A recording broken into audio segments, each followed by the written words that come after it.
Bismillahirrahmanirrahim. Alhamdulillah wassalatu wassalamu ala Rasulillah wa ala alihi wa sahbihi wa man tabi'ahu wa nasarahu wa wala.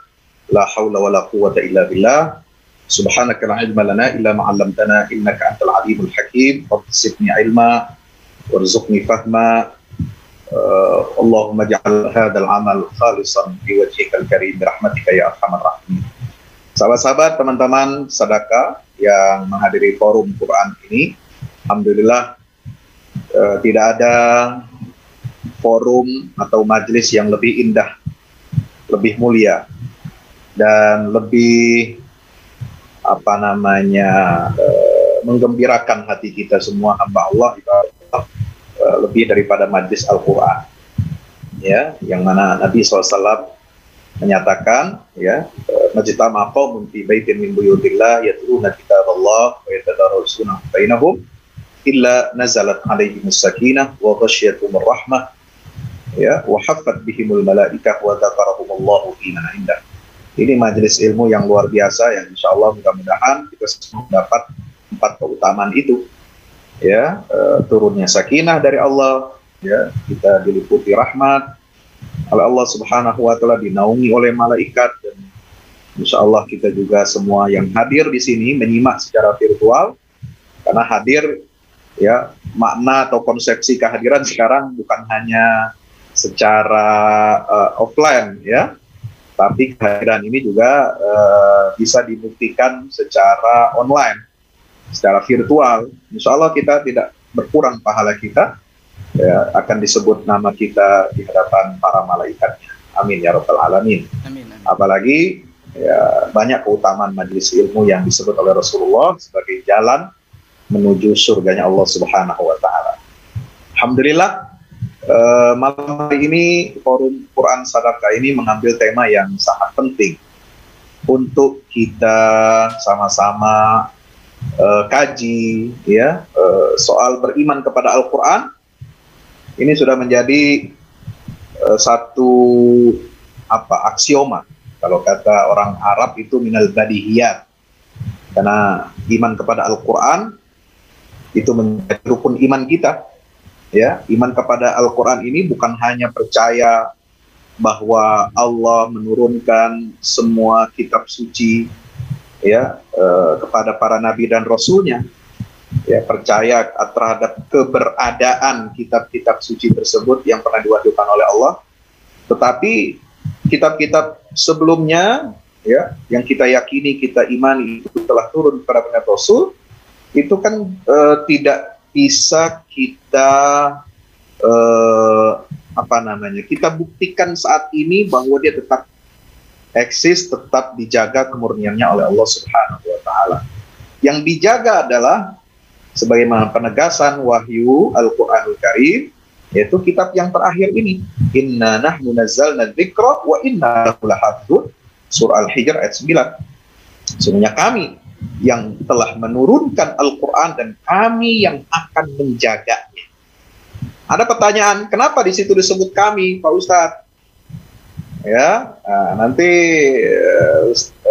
Syekh Farabi ini, masya Allah, ya, itu bisa menjelaskan, ya, bahwasanya di situ ada keterlibatan selain manusia, selain Allah Taala, dalam proses tanzil atau nuzulul Quran itu ada keterlibatan malaikat Jibril yang membawa wahyu itu, ya, yang membawa turun wahyu itu dari Allah Taala kepada baginda Nabi Muhammad SAW.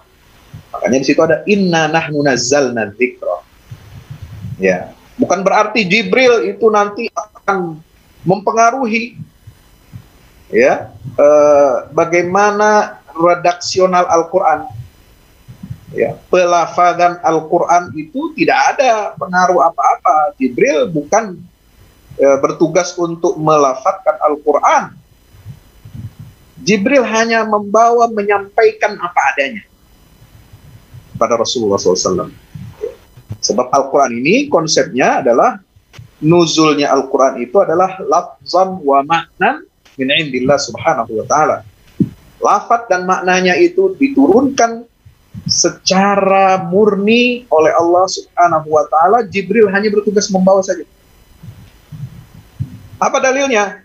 surat Asy-Syu'ara.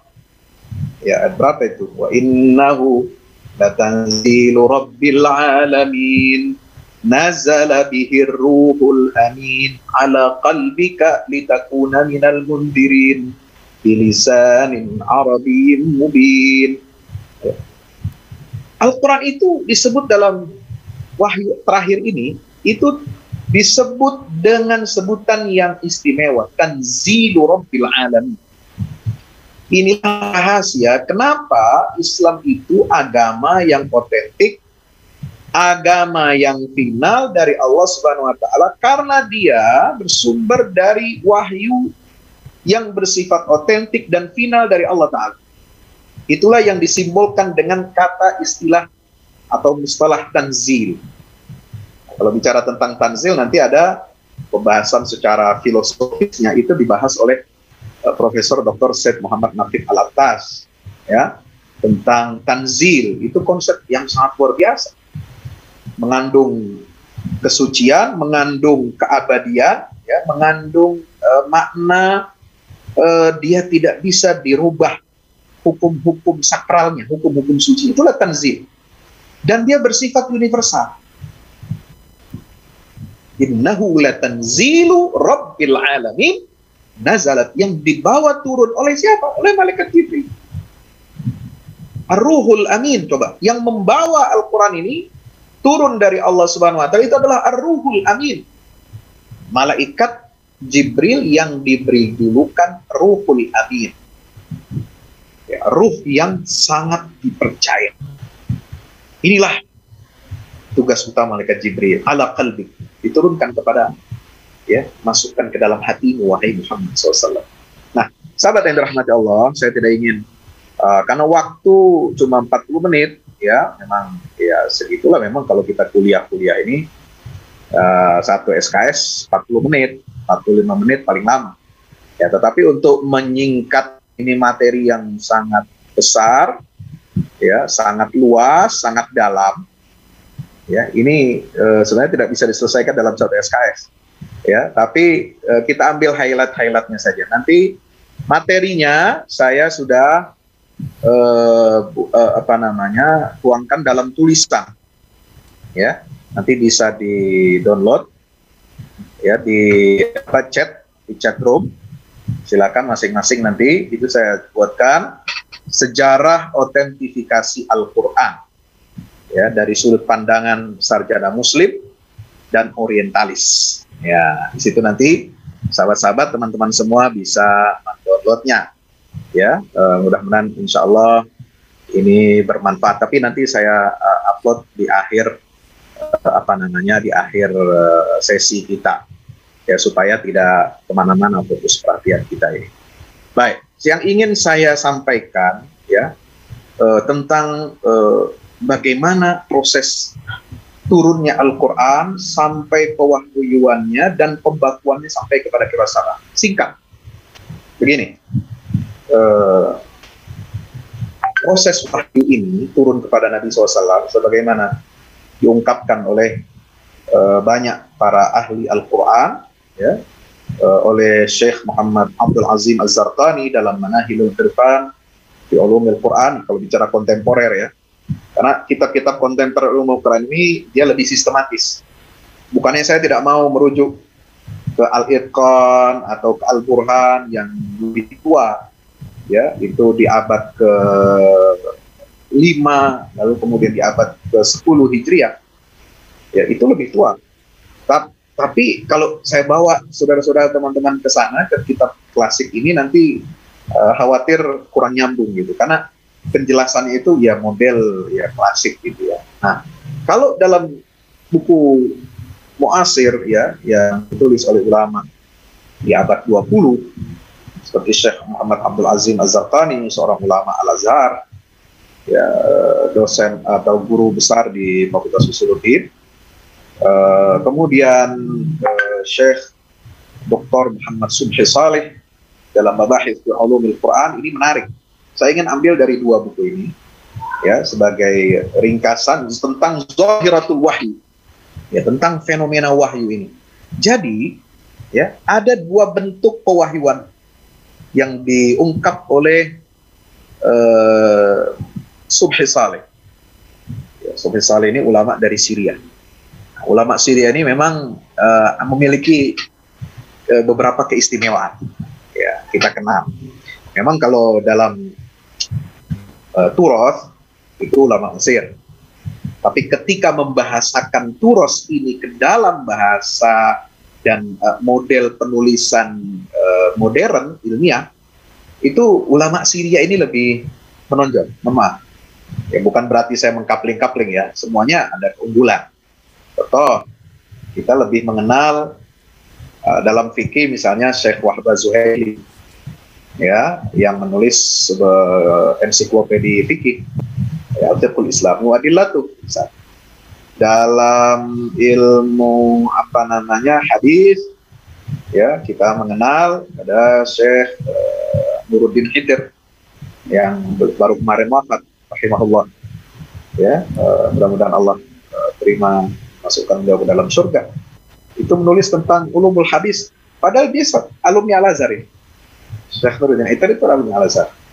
Kemudian Syekh Muhammad Said Ramadan Al-Buti juga rata-rata hampir semuanya adalah alumni Al-Azhar. Tapi mereka menulis itu sangat bagus. Ya, sangat-sangat cara penulisannya, metodenya itu sangat baik. Nah, mengambil dari teks-teks yang bersumber dari Rasulullah SAW, ya, Subhi Saleh di halaman 27 bukunya Mabahithul Quran itu, ya, menyampaikan apa tentang dua bentuk wahyu. Pertama, ilqaul qawli tsaqil ala qalbi. Ya, bagaimana perkataan yang berat, ucap wahyu yang berat itu disampaikan atau dimasukkan ke dalam hati Rasulullah SAW, dan beliau mendengar suara, yasma'u sautan muta'aqiban mutadarikan ka sautil jarasil musalsilil mujaljid. Ya, itu mendengar suara seperti suara gemerincing lonceng. Ya, yang kedua, antarik tamatsuli Jibril lahu bi surati insan yushakilu fil mazhar wa la yunafiruhu wa yutam'inuhu bil qawli wa la yur'ibuh.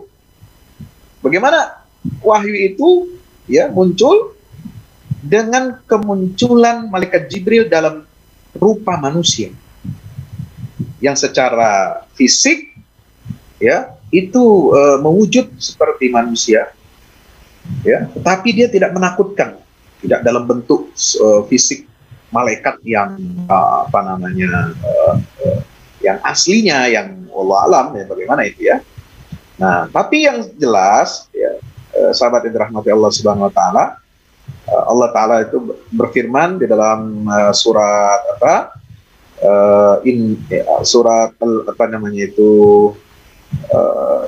Al-Muzammil, ya, inna sanulqi alaika qawlan thaqila.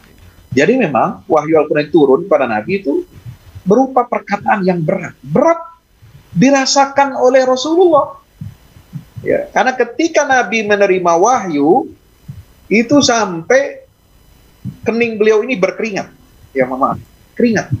Ketika musim dingin, ketika cuaca dingin, itu beliau bercucuran keringat, seperti yang diriwayatkan oleh Sayyidah Aisyah Mu'minin radhiyallahu anha. Ya, wa laqad ra'aituhu, apa kata Sayyidah Aisyah? Ini menarik, ya. Laqad ra'aituhu, ya, yanzilu alaihi wahyu fil yaumis syadidil bardi. Nah, fayafsimu anhu wa inna jabinahu la yatafassadu arakan atau irqan. Ya, aku melihat, kata Aisyah, saya melihat, ya, Nabi SAW saat turunnya wahyu. Wahyu turun berupa Al-Quran, kata-kata redaksi itu tidak bisa digambarkan seperti seorang melihat film. Tetapi yang dilihat oleh Aisyah, maksud dalam hadis ini adalah bagaimana penampakan Rasulullah ketika beliau menerima wahyu itu. Kondisi beliau secara objektif, ini digambarkan oleh Aisyah. Wahyu itu turun kepada Nabi SAW di hari yang pada saat itu hari itu sangat dingin. Ya, kalau di Jazirah Arabia itu, kalau musim dingin, memang betul-betul dingin betul. Ya, sama ekstrimnya dengan ketika musim panas. Panas banget gitu. Kalau panasnya itu bisa 40 sampai 45 derajat musim panas, ya kalau Ustaz Rafiki di Libya itu ya segitu. Ya di Mesir sekitar 40 42 gitu ya. Panas sekali itu. Apalagi kalau di Libya, belum lagi di Sudan. Wah, Sudan itu cuma 2 musim, panas atau panas sekali, gitu ya. Kalau Sudan itu istimewa. Ya. Ini di hari yang dingin sekali, fayafsimu anhu wa inna jabinahu la tafassadu arqan. Di hari dingin, Nabi itu bercucuran keringat. Padahal beliau sedang tidak olahraga. Ya. Kalau kita mungkin kalau lagi olahraga tempat ber-AC mungkin tetap juga agak bercucuran keringat, walaupun sedikit lah. Meskipun pakai AC, kita misalnya treadmill atau naik sepeda gitu ya, mungkin berkeringat tapi nggak terlalu parah. Ini dingin sekali, ya sampai menusuk tulang, tapi berkeringat, bercucuran keringat gitu ya. Nah ini gambaran yang disebutkan di dalam Al-Quran tadi, inna sanulqi alaika qaulan thaqila. Ada lagi digambarkan oleh Aisyah juga, ya betapa beratnya wahyu itu dirasakan berat sekali sampai yaj'alu rahilatahu tabruku bihi ilal ard idza kana raqiba. Sampai unta yang dinaiki oleh Rasulullah itu sampai terduduk, sampai dia Nabi lagi naik di atas unta, turun wahyu, itu saking beratnya, biasanya tidak pernah begitu, sampai unta itu terduduk, saking beratnya. Walaqad ja'ahu marratan kadzalika wa fakhiduhu ala fakhidhi Zaid bin Thabit. Pernah terjadi yang seperti itu pula. Kalau tadi unta sampai terduduk, ini bagaimana, bayangkan ketika ya pahanya Rasulullah SAW, ya ketika datang wahyu itu, ya pahanya Nabi atau betisnya Rasulullah itu di atas ya kakinya Zaid bin Thabit.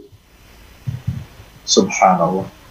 Fathaqulat alaihi, itu betul-betul berat, hatta kadat, dalam hadis itu tarudduha, sampai hampir-hampir itu karena tumpuan kakinya Rasulullah di atas pahanya Zaid bin Thabit itu sampai hampir membuat remuk tulang ya Zaid bin Thabit. Subhanallah. Itu kalau kita bicara wahyu Al-Quran berat turunnya.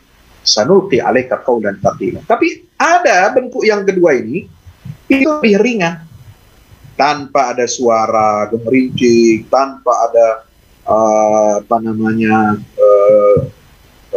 keringat yang mengucur ya.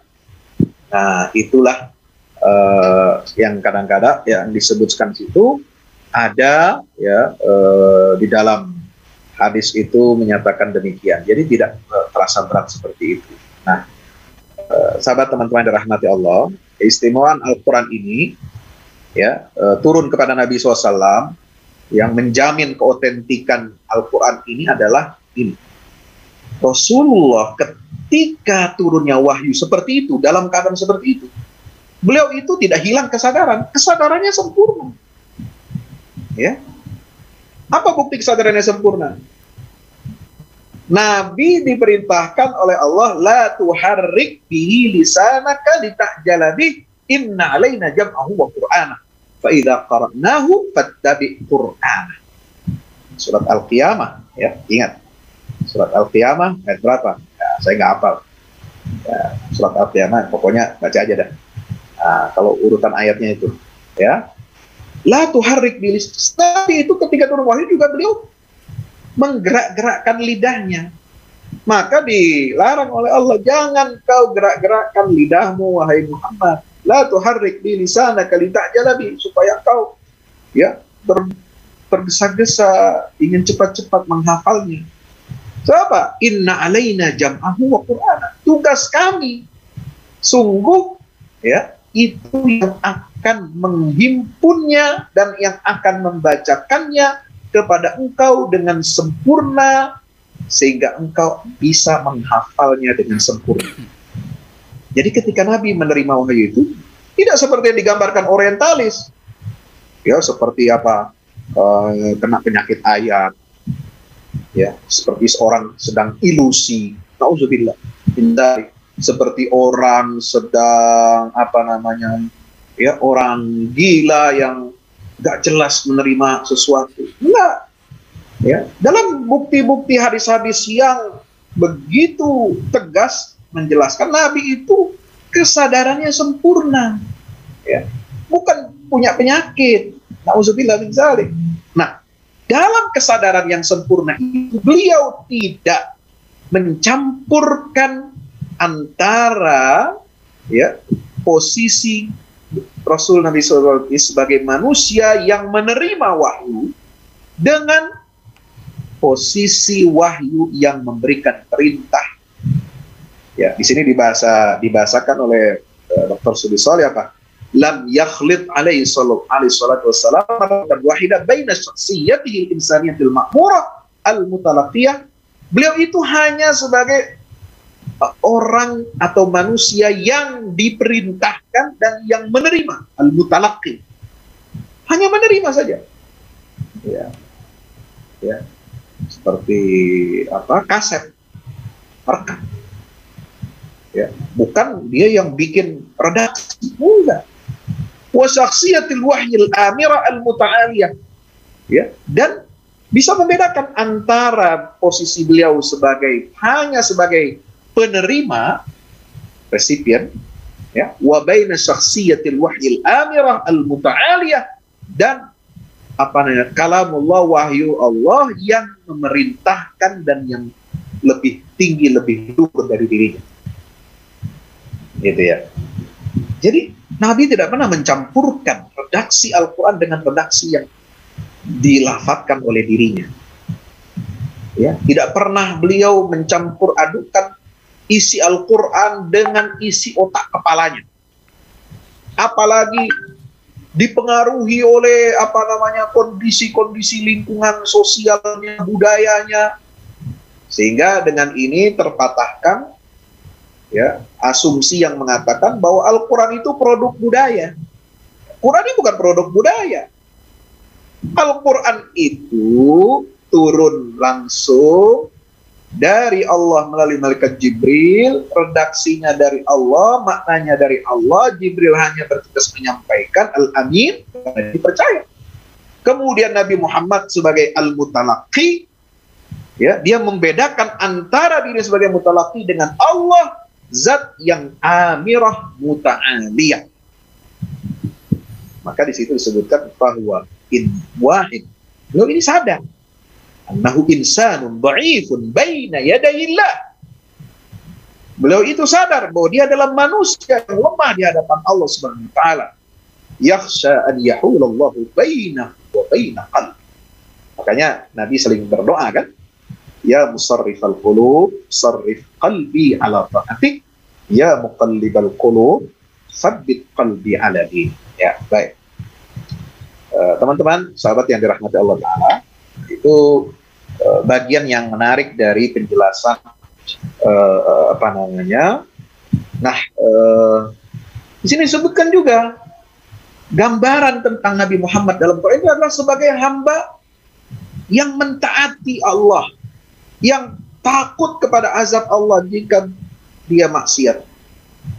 Maka di situ disebutkan Nabi tidak memiliki kuasa apapun untuk merubah satu huruf pun dari kitabullah. Apa dalilnya? Ya, dalilnya yaitu dalam Al-Quran surah Yunus ayat 15-16. Wa idza tutla alaihim ayatuna bayyinatin qala alladhina la yarjuna liqa'ana tibu biqur'anin ghairi hadza aw badil. Ya. Orang yang tidak mengharapkan perjumpaan kami, mereka berkata, mereka minta kepada Muhammad SAW, "I'ti bi Qur'anin ghairi hadza aw badil." Wahai Muhammad, datangkan Quran yang selain ini atau kau rubah dia isi. Ya. Karena bagi orang musyrikin Quraisy, bagi orang-orang kafir, ini isi Quran ini tidak menyenangkan. Ya. Isi Quran ini mengancam posisi mereka. Isi Quran ini akan memutar membalikkan ya kenyamanan yang selama ini mereka nikmati. Ya, mereka sudah menikmati segala kesesatan yang dibuat oleh setan dan mereka menikmati itu. Ya. Menindas fakir miskin, menindas anak yatim, menindas kaum wanita, menindas itu. Sementara Al-Quran datang untuk memberdayakan mereka, membebaskan. Ya, sebagaimana ditanya sahabat Ibn Amir, ditanya oleh panglima kerajaan Persia, ya, untuk apa kamu datang kemari? Siapa kalian ini? Man antum? Kata Hurmuz, ya, kami ini, kata Ibn Amir, nahnu qaumun idda'athanallahu linukhrijal ibad min ibadatil ibad ila ibadati rabbil ibad. Kami ini diutus oleh Allah. Ya, Al-Quran perintahkan kami untuk mengentaskan manusia dari penghambaan sesama manusia kepada hanya penghambaan pada Allah. Wa min jauril adyan ila adlil Islam wa min dhiqid dunya ila sa'atid dunya wal akhirah. Kami diperintahkan oleh Allah, kami diutus oleh Allah untuk punya misi untuk apa? Mengeluarkan manusia dari kezaliman semua agama, semua sistem manusia menuju keadilan Islam. Dari sempitnya hidup dunia dan akhirat menuju lapangnya hidup di dunia dan akhirat. Nah ini, ya. Orang Quraisy nggak suka. Ini melawan status quo mereka, akan mengancam kedudukan mereka, maka mereka minta gantilah isi Al-Quran. Itu boleh kau anggap, kau bilang ada wahyu, silakan sini. Tapi jangan, jangan isinya ini gitu loh. Ini mau negosiasi mereka, ganti isinya. Allah berkata, Allah berfirman kepada nabinya, ma yakunu li an ubaddilahu min tilqa'i nafsi in attabi'u illa ma yuha ilai inni akhafu in asaitu rabbi adzab yaumin azim. Wahai Muhammad, aku tidak punya hak untuk mengubah-ubah isi Al-Quran ini. Ya, ini Quran bukan punya saya, Quran ini bukan karangan saya, nggak bisa saya ganti-ganti, rubah-rubah ini. Ya. Tugasku hanya mengikuti apa yang telah diwahyukan kepada aku. Inni akhaf, saya takut kalau aku bermaksiat, aku melanggar perintah Rabbku, aku takut siksa di hari yang sangat besar. Qul law sya'allahu ma talawtuhu 'alaikum wa la adrakum bih faqad labithtu fikum umran min qablihi afala ta'qilun. Ya, sahabat dirahmati Allah. Maka itu dibedakan di situ antara sifat Khaliq dengan sifat makhluk. Ya, ini dalam Al-Quran lagi dikatakan qul innama ana basyarum mithlukum yuha ilayya annama ilahukum ilahu wahid, surat Al-Kahf. Ya, dibedakan. Mana beliau Rasul sebagai manusia, tetapi beliau itu diwahyukan oleh Allah Ta'ala. Nah ini. Jadi ada perbedaan antara zat yang menerima wahyu dengan zat yang menurunkan wahyu. Wala amliku li nafsi naf'an wala darran illa ma syaa Allah walau kuntu alamul ghaiba lastakthartu minal khair wa ma massani as-su'. Al-A'raf 18, ya kan? Itu selalu disebutkan, ya. Nah, maka itu sahabat dirahmati Allah, Al-Quran ini bahkan di dalamnya itu mengandung apa? Bukan hanya membedakan antara Allah yang menurunkan wahyu sebagai mutakallim munazzilil wahyu dan membedakan antara Allah dan Rasulnya yang mukhatab, yang ditujukan wahyu itu kepada beliau, mutalaqqil wahyu, yang menerima wahyu. Bahkan di dalam Quran itu ada ayat-ayat yang mengitab. Apa itu itab? Mencela, mengkritik, ya, baik dalam tanda petik. Cela di situ adalah celaan yang mendidik, baik yang ringan maupun sampai yang keras. Dari yang ringan, ya, koreksi dari Allah kepada Nabi SAW, disebutkan di dalam misalnya surah At-Taubah dalam perang Tabuk.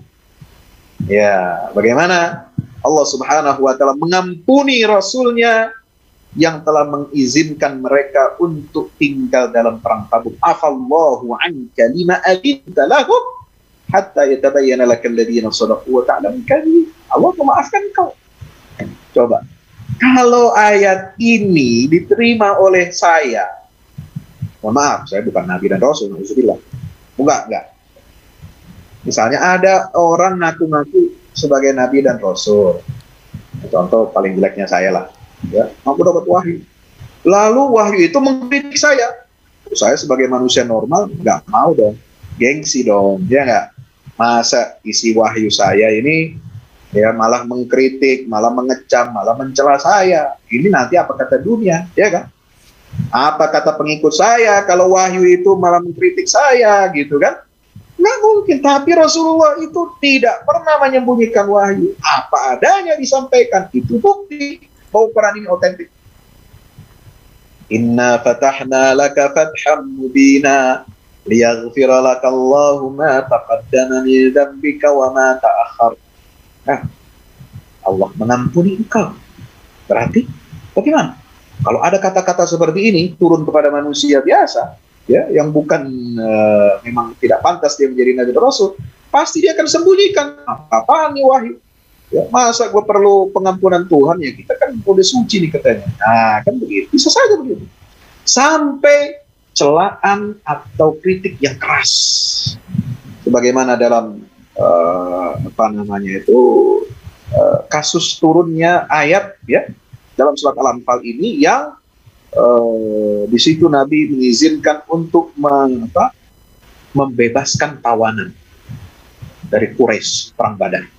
Maka li nabiyyin ay yakuna lahu asra hatta yuskhina fil ard turiduna arada dunya wallahu yuridul akhirah wallahu azizun hakim.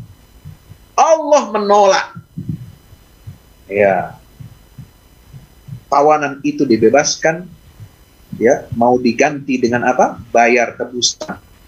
Itu ditolak oleh Allah dan turun ayatnya, nggak setuju dengan apa yang diinginkan oleh Nabi Shallallahu Alaihi Wasallam. Wallahu yuridul akhirah laula kitabun minallahi sabaqa lamassakum fima akhadtum adzabun azim. Subhanallah. Tapi ayat ini pernah nggak disembunyikan? Nggak pernah, bos. Abasa wa tawalla an ja'ahul a'ma wa ma yudrika la'allahu yazakka. Coba kalau ayat ini turun ke saya, ya namanya bukan saya ngaku ya, disebut ini bermuka masam pun gengsi dong.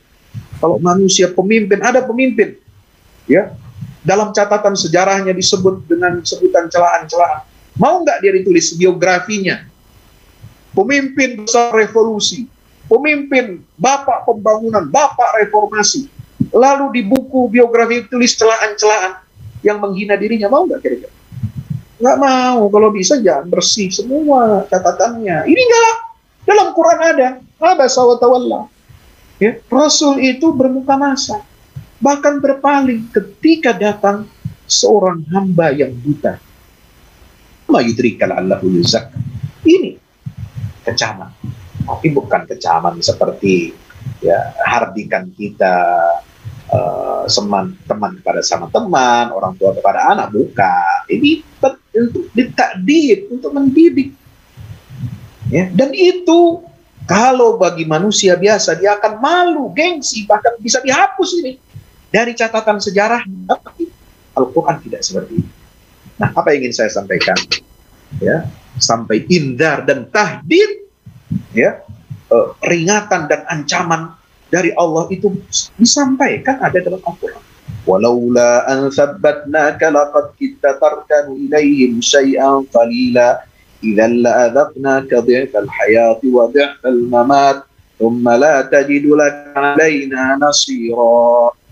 Itu surat Al-Isra ya 74-75 itu menggambarkan apa?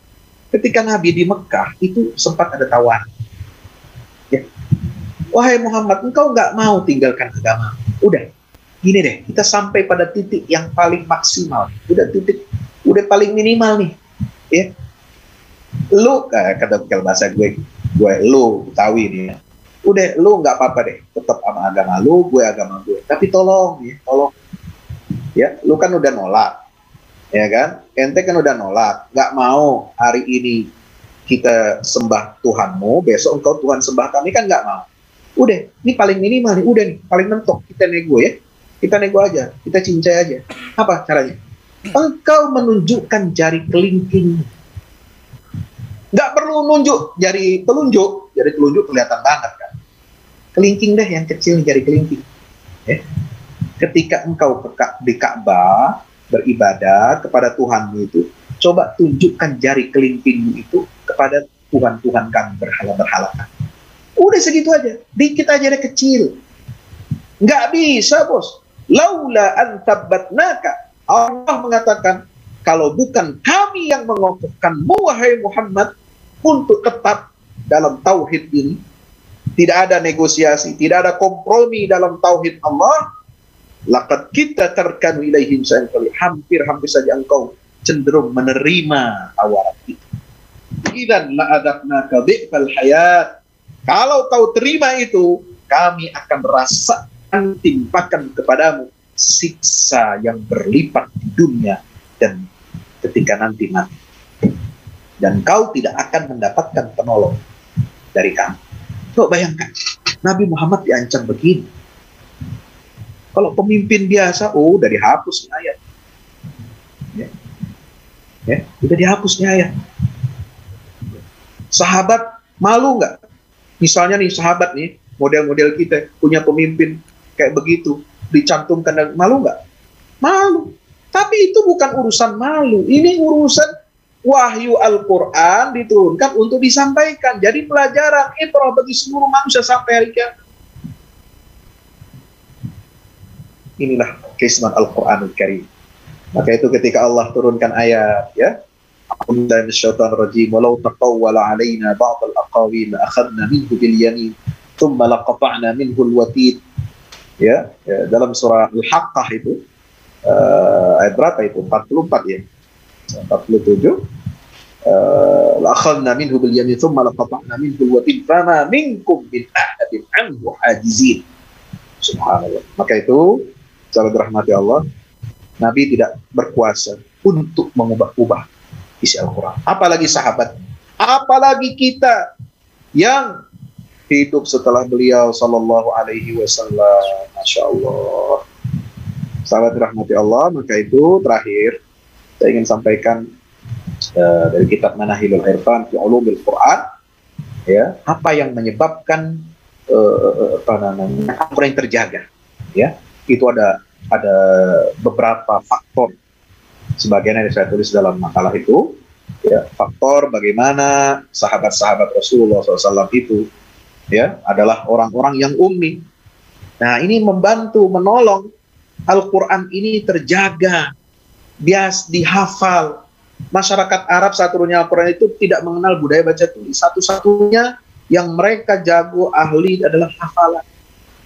Masyarakat Arab itu dikenal sangat sederhana dan bersahaja, yang kesederhanaannya itu memberikan mereka waktu luang yang cukup untuk menambah ketajaman pikiran dan hafalan.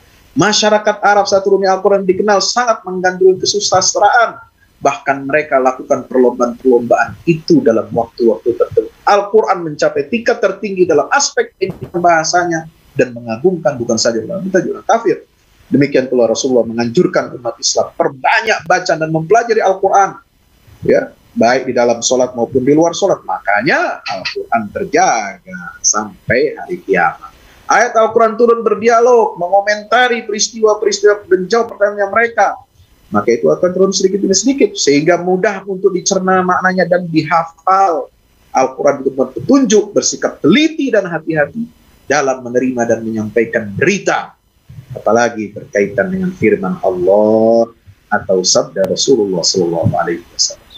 Inilah yang membuat Al-Quran terjaga sampai, ya, di masa Abu Bakar penulisan Jam'ul Quran, sampai masa Utsman bin Affan, ya, sampai ijma Mushaf Utsmani, ya, Mushaf itu saya tuliskan sini. Nah, berkaitan dengan qiraat sab'ah nanti bahasan oleh guru kita yang lain, silahkan.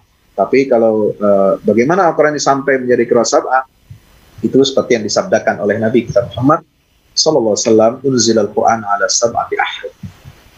Ya, Quran ini diturunkan ya dengan 7 huruf. Ya, situ para ulama banyak sekali pendapat-pendapatnya, tapi yang menjadi inti adalah itu menampung keragaman dialek ya bangsa-bangsa Arab, dan juga ini salah satu tanda ijazul Quran. Al-Quran ini bersifat universal, mudah dibaca, mudah dihafal oleh ragam suku, budaya, bangsa-bangsa yang banyak yang dipeluk. Mereka memeluk Islam, dan cara mereka merafatkan itu berbeda-beda. Maka ada sab'atu ahruf yang lalu kemudian mencakup ya qiraat sab'ah, dan yang di luar qiraat sab'ah termasuk qiraat asyra. Itu saya punya guru di Al-Azhar itu mengatakan qiraat asyra itu termasuk sab'atu ahruf. Jadi yang qiraat mutawatir dan yang masyhur itu tercakup dalam sab'atu ahruf, dan sab'atu ahruf itu tidak keluar dari mushaf Utsmani. Karena itu meskipun ada qiraat sab'ah ya yang 7 imam qiraat yang nanti dijelaskan oleh Syekh Farabi, itu semua tidak keluar dari apa yang ditulis oleh Jam'ul Quran di masa Abu Bakar Siddiq radhiyallahu an, di masa Utsman bin Affan radhiyallahu an, ya itulah yang kemudian disebarkan masahif itu ke berbagai negeri Islam. Dan syarat satu qiraatul mutawatir, dia tidak boleh keluar dari rasam Utsman. Maka rasam Utsman itu mencakup semuanya, bacaannya, dialeknya, ya, tajwidnya, makharijnya dan sebagainya, itu semua tercakup. Maka itu bisa dilafadzkan. Orang Afrika lebih pas baca qiraat Warash, ya. Orang Afghanistan beda, orang ini beda, orang Indonesia lebih akrab dengan Hafiz. Itu sesuai dengan ya lidah kita, dan sesuai dengan kuatnya napas kita. Kalau kita baca qiraat Hafiz An-Nasir itu nggak ada panjang-panjang matnya ya, berapa harakat. Tapi kalau yang qiraat Waras, qiraat Nafi dan lain sebagainya itu kadang-kadang ada ya matnya, hurufnya, harakatnya itu panjang ya. Mereka kuat. Mereka cocok. Kalau orang Asia, apalagi kita, ya nggak kuat atas panjang-panjang. Nah itulah salah satu keutamaan, keunggulan qiraat sab'ah yang masuk dalam sab'at ahruf. Kalau disingkat, ya 7 imam ini, yang pertama adalah Nafi' bin Abdurrahman Al-Madani. Beliau ini berguru pada 70 orang tabi'in, ya, dan beliau perawinya itu ada 2, yaitu Qalun, dan yang kedua adalah Warash. Jadi Qalun An-Nafi' atau Warash An-Nafi'. Yang kedua Imam Abdullah Ibnu Katsir. Jadi biasanya disebut dengan Imam Ibnu Katsir, tapi bukan Ibnu Katsir yang penulis tafsir. Ya, Imam Abdullah Ibnu Katsir Al-Makki. Ya, beliau mengambil sanad qiraat dari seorang sahabat namanya Abdullah bin Sa'id Al-Makhzumi. Ya, yang lahir pada tahun 40 Hijriah dan wafat 120 Hijriah. Ya, kemudian 2 perawinya adalah Al-Bazzi dan Qumbul. Nah, ini yang meriwayatkan dari qiraat Ibnu Katsir. Ya, imam yang ketiga adalah Abu Amr ibn al-Ala al-Basri al-Mazin. Jadi qiraat Abu Amr. Pertama qiraat Nafi', 2 qiraat Ibnu Katsir, 3 qiraat Abu Amr. Ya, beliau ini berguru kepada tabi'in seperti Mujahid bin Jabar dan lain sebagainya. 2 perawinya adalah Ad-Duri dan As-Susi. Ya, bukan Bu Susi ya. Wulida Abu Amr, beliau lahir tahun 70 dan wafat tahun 154 Hijriah. Imam qiraat sab'ah yang keempat adalah Abdullah bin Amir. Kalau tadi Abdullah Abu Amr, ya ini yang keempat ini qiraat Ibnu Amir. Ya, ada qiraat Abu Amr, ada qiraat Ibnu Amir Al-Yahsubi. Ya, beliau salah seorang tabi'in dan belajar qiraat sanadnya dari Abu Darda. 2 perawinya adalah Hisham bin Ammar dan satu lagi adalah Ibnu Zakwan. Ya, Qiraat yang kelima, Asim bin Abi Nujud Al-Kufi. Ini qiraat yang biasa kita baca. Ya, beliau adalah termasuk seorang tabi'in, ya, belajar qiraat sanadnya dari Abdullah bin Habib As-Sulami, Sur bin Hubeish Al-Asadi, dan seterusnya. Dan sanadnya bersambung kepada Sayyidina Ali bin Abi Thalib dan Abdullah bin Mas'ud radhiyallahu anhu. Perawinya dari Asim ini adalah Hafiz bin Sulaiman Al-Asadi dan Abu Bakar Syu'bah ibn Iyas Al-Kufi. Imam yang keenam adalah Hamzah bin Habib Az-Zayyad. Hamzah bin Habib Az-Zayyad ini unik karena dia punya sanad qiraat Ahlul Bait. Ya, sanad Ahlul Bait itu saya tulis ketika membantah asumsi opini Syiah bahwasanya mereka punya mushaf sendiri, qiraat Ali dan sebagainya. Ya, nggak ada. Qiraat Ali, mushaf Ali itu semuanya hanya yang terdokumentasi menjadi qiraat itu hanya ada dalam tradisi Ahlussunnah Jamaah. Itu dalam qiraat Hamzah bin Habib Az-Zayyad. Dia punya sanad khusus dari jalur Ahlul Bait.